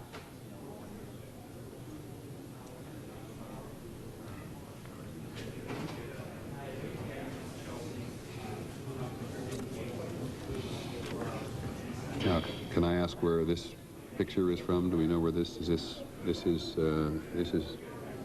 outside the World Trade Center. The sign indicates the approach to the Brooklyn Bridge. To the Brooklyn Bridge. So we're on West Street, approximately just north of Vesey Street there. And you can see the dust and debris, and this is at, I don't know if this is at an early stage or whether this is right now. It's at an early stage, because there in the distance you can see at least one of the towers still standing as people wander, many of them dazed. And look at the cell phones in their ears. This is, in a cell phone society, and it's certainly true in the Middle East, people on their cell phones all the time, seeking and offering reassurance to their families and their friends that something has happened. In Israel, and at least those who have them in the Palestinian territories these days, there's constant traffic on the cell phones, because there is such tension in the region, and such tension here today, which is extraordinary, that people wanting everywhere to reassure or find out about what has happened to those who are near and dear to them. One thing we should update for people listening, particularly in this area, who may have been worried, there was a concern that if this building... You mean in the New York City area? Yes. There was a concern if this building fell that it would land on the center they had set up at Stuyvesant High School, where the students were still there. The reports from Stuyvesant High School now are that everybody there is okay. Stuyvesant High School, the high school in the adjacent area, which the city and the state authorities set up to deal with the casualties that they could get out of the building or had occurred adjacent to the building. It is just clear that a lot of people, we do not know how many, got out of the building. And it is going to take time. It is going to take time. The New York City Office of Emergency Management, which monitors the city and all its vulnerable points, said when this whole thing began this morning, they could not get an immediate handle on precisely what was happening. And it was only, you've seen this before, this is a recording of precisely what happened when the second tower went down. And this is from a very long distance. This camera is located on the edge of the Hudson River on the West Side Drive, up the western side of Manhattan. And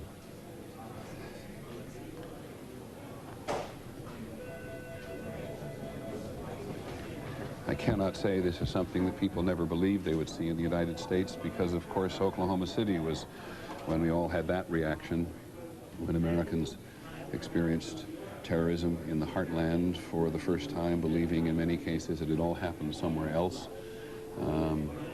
But I just think that millions of Americans will be stunned by the magnitude of this today. I'm trying to track down John McWethy, our correspondent at the Pentagon. He was evacuated. I'm saying this as much to our control room as anybody. He, like everybody else, was evacuated. I'd also like to talk, if I may, to Claire Shipman at the White House to see what the progression is there, and Linda Douglas at Capitol Hill, because we do know that the leadership of the Senate, at least, Senator Lott, Senator Daschle, were moved to a secure location while much of this was going on, but it is very difficult to get through on anybody's cell phone. And this is, Pierre Thomas, another reminder of, you wonder if this is something that people anticipate. We now live in the age of cell phone. We now rely on cell phones for so much. When there's chaos like this, too many people on the cell phones, they don't work. Well, one of the things that they had to deal with today, Attorney General Ashcroft was en route to Milwaukee today. And now with the planes grounded, he's going to have to communicate by phone. They have an internal communication system at the Justice Department that they use in situations like this, video monitors. But again, everyone is dispersed, and with the planes grounded, this created a scenario that they had, quite frankly, hadn't seen before. It is the grounding of the planes which pretty much brings to a halt. I mean, one assumes that Air Force One, with the President, is already on its way back to Florida. Okay. All right.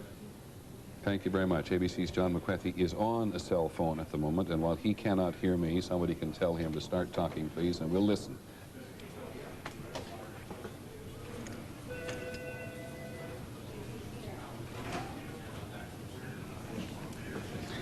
Okay, we'll try that again. Anytime John McWethy begins to talk and tell us what's happening at the Pentagon, or as much as he knows what's happening at the Pentagon, we will simply let him go. But it's just very difficult to get through on cell phones. Thousands of people trying to find out where their friends and their relatives are. Thousands of reporters, news organizations, of city organizations, state organizations, federal organizations, trying to understand not only what happened today, which in some respects is secondary, but to get something done. And there's just so much agitation around. You get a report just a couple of moments ago from the security at the Capitol Police saying that they believe a hijacked plane may be bound for the Capitol. There's an intensity in the air and a fear and a trauma in the air at 20 minutes to 11 Eastern time in the United States, 20 minutes to 8 on the West Coast, or in the western part of the United States. The day has just beginning, and all of this has happened in just under an hour. The first attack on the Trade Tower was just before 10 o'clock. The second one came at 3 minutes after 10. We have a strike on the Pentagon, which came a little after that, and the country is just riddled. 9 o'clock. 9 o'clock. 9 o'clock, I'm sorry. The country's just overrun, as it's inevitable it would be with rumors. I'm curious, John, in terms of the emergency operation that you monitor, are they in a sense of panic? Are they or just in a sense of chaos? In a sense of chaos. There was a brief sense of panic, which is understandable when the first tower collapsed. By the time the second tower collapsed, they were prepared for it. There were numerous other injuries. The level of coordination is incredible. The FDR Drive, which is a main artery, has been shut down for the purpose of keeping it clear for ambulances to go to hospitals. They've anticipated that the lower Manhattan hospitals in New York City will fill up, so they have started to arrange helicopter flights to go to hospitals further out in the circle. They've really been pretty well coordinated throughout this. If you can possibly be coordinated during a series of spontaneous events that amount to disaster. This is war, and war by another definition. We did manage to get Rebecca Cooper, one of our reporters, on the phone from the White House. That's how difficult it is at the moment to communicate. Rebecca, do you hear me? Rebecca Cooper at the White House, do you hear me? All right, the same case with Rebecca as with John McCarthy at the Pentagon. If we do hear from them, we'll simply interrupt and let them get on talking. Yeah, Rebecca, do you hear me? Yes, Peter, I hear you. I'm in the basement of the 815 Connecticut Avenue. It's a building across the block from the White House, across the park. You know where that is, next to the Chamber of Commerce. I had to come down here because, as you said, none of the cell phones are working. I'm in the engineer's office, and they've given us their phones to use. There's a real dichotomy here at the White House, Peter. Tourists who still are not fully aware of what's happening across the nation are standing there watching with curiosity. They keep getting moved back, but those of us who are inside the White House realize the severity of the situation. I was inside the White House this morning trying to gather information for you when we were told by a very nervous White House security staff that they feared a plane was headed to the White House, and we heard planes indeed overhead, and they quickly evacuated all of us out of the White House. Now, I just got off the phone with my own crying mother who was very worried about where I was, and I will tell other mothers and fathers of people who work at the White House and reporters who work at the White House that most of the White House has been evacuated. In fact, in the building where I am now, people have cordoned up other offices to try and coordinate the federal response to this. There are actually phone calls being placed to the legal counsel of the FAA from this building because they don't have cell phone connections. They are out of their offices. They are doing a good job of coordinating the federal response from here, but they are having to take all kinds of emergency measures to coordinate this response. But even the White House chef, who just days ago was preparing a lovely state dinner for President Fox of Mexico, I saw him and I tried to speak to him, and frankly, Peter, he was too rattled. He said he couldn't speak, and he was with his staff, and they were all very anxious and very worried because, of course, they did know what's going on in the country today. Many thanks, Rebecca Cooper. And if you just see that picture that was going by as Rebecca was talking, you get a real sense of what the urgency was in the White House. First of all, the White House police came walking out, and then people began to run out of the White House. In and of itself, astonishingly astonishing, because we live with the notion that if there is any place in the United States which is fiercely protected, including an anti-aircraft battery, at least one on the roof of the White House itself, this is the place where the President and the Vice President, of course, are to be secure. Claire Shipman is on the phone from the White House. Claire, we are now looking at what appear to be fairly relaxed security officers on the roof of the White House, looking at in the distance as they always do, talking occasionally to each other. There doesn't seem to be a high level of tension there. What's it like on the ground? Well, there's considerable tension on the ground, Peter. We are actually looking at a similar picture because we're across the street from the White House now in the Hay Adams Hotel. The entire area around the White House has been completely... Beautifully flawless skin you've always wanted. New Wonder Finish Foundation by Maybelline, New York.